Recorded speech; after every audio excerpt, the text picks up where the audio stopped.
Of course, you all know my first guest from such shows as Melrose Place, Dynasty, and T.J. Hooker. Now, I just like saying that show's name. Now she can be seen every Wednesday night on ABC's Spin City. Please welcome the lovely Heather Locklear.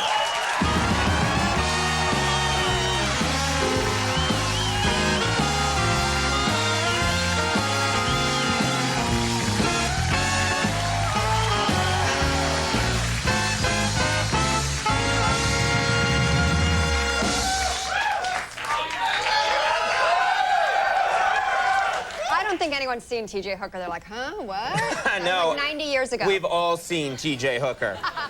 We play it over and over again in our minds. How are you? You look fantastic. I'm good. Thank you. You I'm do good. Light up a room. Why, thank you. Yeah. That's very nice. Nice to have you. You know, actually, you were here a year ago, and I made a joke. I joked that you should run for president because you've been on every TV show that's ever been made, and all people around the world leaders would always want to meet with you. And I thought you should run for president. Now it turns out, had you done that, I think we would not be in this mess right now. I believe that's true. I think people would have voted for you over these two guys. I believe they should have. Yeah. We've done a very simple thing, right? Yeah, I mean... You could have unified this country. Well, only you. Yeah, okay, there you go. If I had been out there stumping for you, it all would have been fine. Actually, the last time I was here, I believe I slapped your face. You did slap my face. And you asked me to. Yes, I did. And I really did it. And I think I shocked I asked you to do a bunch of things, and that was the only one you were willing to do.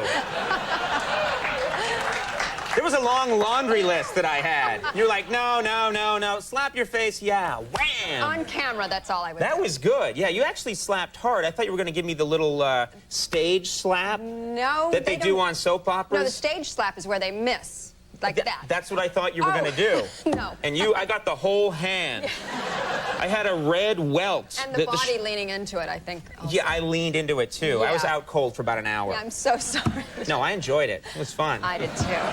Want to do it again? Okay, no. All right. We have to talk about this. You were on Dateline yes. last week, and you were talking to the lovely and talented Stone Phillips. Yes, very lovely. And... It's all fake. It's all work done up here.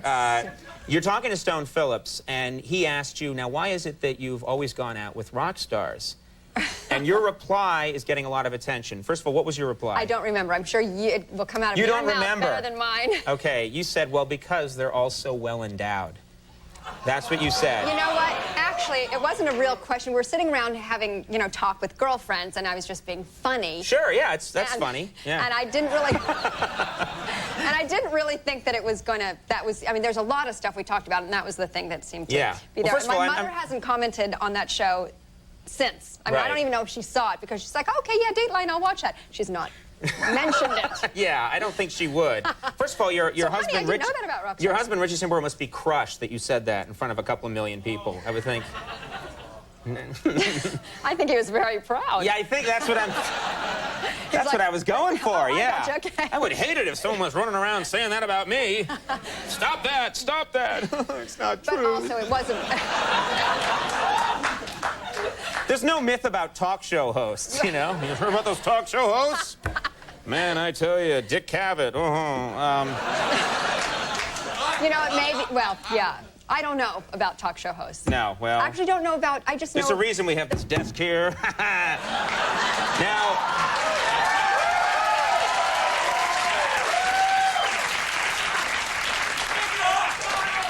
Which is that it's good to keep pencils on. There you go. Yeah, not what you'd think. Now, you, last week in the Spin City show, right. You, as part of the plot, you're co-hosting. I was Regis's co-host. Regis's co-host is part of the plot. Right, and I actually or in the show Spin City, I was supposed to say the F word accidentally on the Regis show. Mm-hmm. And they had brought in the audience, or they kept in the Regis show's audience, and I don't think they were aware that I was supposed to say, no one told them that I was going to say the F word. They were going to beep it out, and they were just shocked. Kind of how you're shocked right now, stunned like that. So we had it's a very dainty audience, yeah. It's a dainty audience. And so I could, because I would think they get a lot of sort of suburban 40, 50-year-old women, so. And they think, oh, great, Heather Locklear, I love her. Nice. Sweet, nice. It would have been really good had Regis said it. That coming out of his mouth. Yeah, right. Regis swears like a sailor off camera. Yeah. He's so hyped up, it would be funny if he swore all the time. It would be. Because he's always talking like this, you know what I mean? Yes. And if he was throwing in horrible swears at the same time. Right. It would make the Millionaire Show a lot more fun to watch. Right. What's your friggin' problem? Let's go, come on. Let's go. It was close to that word. Oh, yeah, well, I can't actually say. Yes, you can, because you have that beeper thing. Don't we have time? It's no, not we right. won't try it. Okay. It's not right. But you cover your like this, right. and then you say the word. Yeah, you fit in the word. Then you can get away with anything. Right. We talked about T.J. Hooker briefly. You mentioned T.J. Hooker. I'm obsessed. This is like 20 million years ago. But still, it's good to, like, it's what I'm going to spend most of the interview talking about. No, I'm just curious because Shatner fascinates me. I know. William Shatner is, he's been on the show many times, and he has this aura about him, and his way of speaking, the delayed pause acting that he does. Aura, yes. What is he really like? What was it like to work with Shatner on a TV series? It was something like yeah. It was actually, I was intimidated at the very beginning, too. I mean, didn't you say you were intimidated? No, I never said I was intimidated, no. Okay, I was kind of intimidated by that whole actor. I was like, when he would say, you know what, Heather, if you're going to stop talking, I'm going to jump right in. Like, if I'm pausing, you know, during the lines that I'm giving and taking a moment, he just jumps right in, and I go, oh, I haven't finished my line. He goes, well, if you don't finish your line, then I'm going to jump right in. And I thought, that's a really good impression. Can I do the same to you? Because he'd be easy to jump in on. Right, and he'd say, tell me, what do you think we should, and you could just jump in there. Right. He has giant and holes. He'd go, no, I'm not done yet. Yeah. I'm not done yet. I am Shatner. I am Kirk. You don't mess with Kirk. Right. No, but actually he was intimidating first, and I got over it, and he was very funny and fascinating. Yes. You did say fascinating. Yeah, fascinating man. Fascinates me to this day.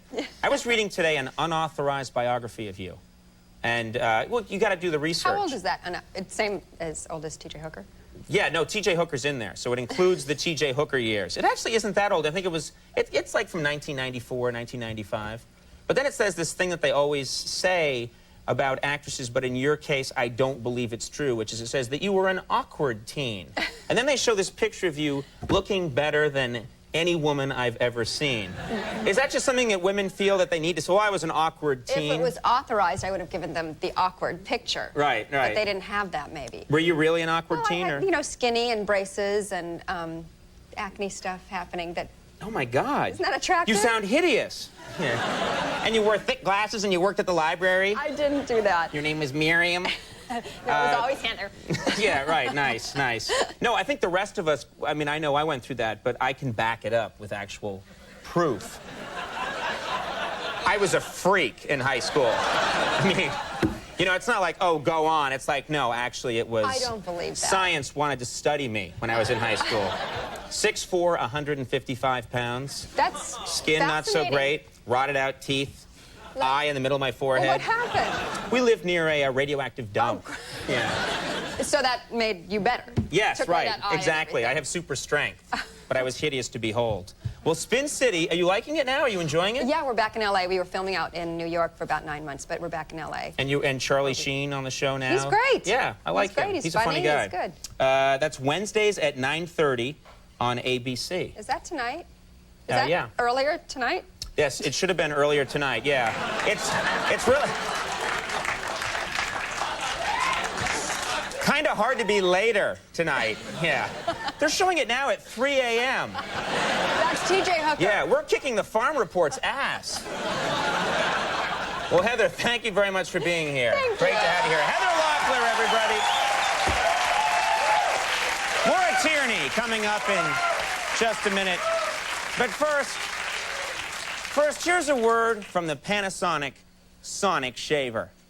At 13,000 RPMs, it's the world's fastest shaver, featuring the revolutionary linear motor for a shave that's clean and close. I'm a whore. The Panasonic Sonic Shaver. It'll help you go from this. Whoa. I'm not into stubble. To this. Whoa. I'm not into guys.